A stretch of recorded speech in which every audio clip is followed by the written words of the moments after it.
Project சுத்தி என்ன வருது அப்படிங்கறத நான் இப்போ உங்களுக்கு காமிக்க போறேன். இந்த ப்ராஜெக்ட் பாத்தீங்கன்னா வண்டலூர் டு கேளம்பாக்கம் ரோட். இதுதான் நீங்க இப்ப பாத்துட்டு இருக்கிறது. இந்த 5.5 ஏக்கர்ஸ் சுத்தி ஆன் ரோட் ப்ராஜெக்ட்னு சொன்னேன் இல்லையா, வண்டலூர் டு கேளம்பாக்கம் ரோடு தான் இது. ஸோ இந்த ரோடு அப்படின்னு பாத்தீங்கன்னா இது ஒரு ஸ்மால் வில்லேஜ்க்கு போற ரோடு. இது இந்த இடத்துல பாத்தீங்கன்னா ஒரு தமிழகத்தின் நான் பேர் சொல்ல விரும்பல, பட் ஒரு மிகப்பெரிய ஸ்டாருடைய ஃபார்ம் லேண்டும் இந்த பக்கம் தான் இருக்கு. ஓகேங்களா? ஸோ நீங்களே அதை கெஸ் பண்ணிக்கோங்க. உங்களுக்கு தெரிஞ்சிச்சுன்னா கமெண்ட்ல சொல்லுங்க. ஓகே, இப்போ நம்ம இந்த ப்ராஜெக்ட் வருவோம். இந்த ப்ராஜெக்டை சுற்றி ஆன் ரோட்ல உங்களுக்கு வந்து பெரிய ஸ்கூல்ஸ் அண்ட் ஹாஸ்பிட்டல்ஸ் இருக்குன்னு சொல்லிட்டு ரொம்ப ஃபேமஸான அதுவும் ஒரு மல்டி ஸ்பெஷாலிட்டி ஹாஸ்பிட்டல். அண்ட் இந்த சைடு வந்தீங்கன்னா உங்களுக்கு இந்த 5.5 ஏக்கர்ஸ்ல பார்த்தீங்கன்னா கிட்டத்தட்ட உங்களுக்கு வந்து ஒரு ஓப்பன் ஸ்பேஸ் மட்டுமே வந்து 45% வந்து உங்களுக்கு ஓப்பன் ஸ்பேஸே கொடுக்குறோம். ஸோ இந்த சைடு காமிங்க. ஸோ இந்த சைடில் பார்த்தீங்கன்னா உங்களுக்கு வந்து மாடல் அப்பார்ட்மெண்ட் எப்படி வருங்கிற ஸ்பெக்கு தான் இந்த இடத்துல கொடுத்துருக்கோம். ஸோ இந்த சைடு ஃபுல்லாக உங்களுக்கு பார்க் ஏரியா. அண்ட் இந்த சைடு பார்த்தீங்கன்னா உங்களுக்கு வந்து கிட்டத்தட்ட நம்ம மால்ஸ்லலாம் எப்படி கார் பார்க்கிங் இருக்குமோ அந்த மாதிரி டபுள் டெக்கர் பார்த்தீங்கன்னா எப்படி மேலே போய் நம்ம பார்க் பண்ணோம் இல்லையா, அந்த மாதிரி அதுக்கு மேலே உங்களுக்கு பார்க் ஓப்பன் ஸ்பேஸ் வேற கொடுத்துருக்கோம். அப்படியே மேலே காமிங்க.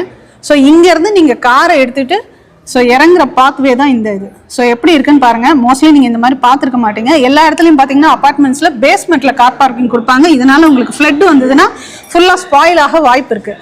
பட் இதில் வந்து பார்த்தீங்கன்னா மால்ஸில் எப்படி மேலே நிறுத்துறீங்களோ அதே மாதிரி ஸ்டைலில் கிட்டத்தட்ட 500 கார்ஸ் வந்து நீங்கள் நிறுத்தலாம்.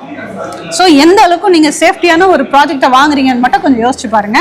ஓகே, ஸோ நீங்கள் அப்படியே இந்த பக்கம் வந்தீங்கன்னா ஒரு ரூஃப் டாப் ஸ்விம்மிங் பூலும் இருக்குது. இந்த சைடு காமிங்க. இதில் கிளப் ஹவுஸும் இருக்குது. ஓகேங்களா? ஸோ கிளப் ஹவுஸும் பார்த்தீங்கன்னா கிட்டத்தட்ட ஒரு 10,000 ஸ்கொயர் ஃபீட்டில் கிளப் ஹவுஸ். அண்ட் இந்த இடத்துல பார்த்தீங்கன்னா அந்த கார் பார்க்கிங்க்கு மேலே ரூஃப் டாப்பில் வந்து உங்களுக்கு ஒரு ஸ்விம்மிங் பூலும் வந்துடுது. ஸோ இது வந்து ஓப்பன் ஸ்பேஸ் ஏரியா. இது மட்டும் இல்லாமல் இந்த ஓப்பன் ஸ்பேஸ்லேயே நீங்கள் வந்து கார் பார்க்கிங் பண்ணிக்கலாம். இங்கே விளையாடுறதுலாம் சுற்றி எங்கே வேணாலும் நீங்கள் விளையாடிக்கலாம். Badminton R tennis what ever, உங்கள் வீட்டுக்கு வாசல்கிட்டே விளையாடுனாலும் அழகாக ப்ளே பண்ணிக்கலாம். ஒன்றும் பிரச்சனை இல்லை.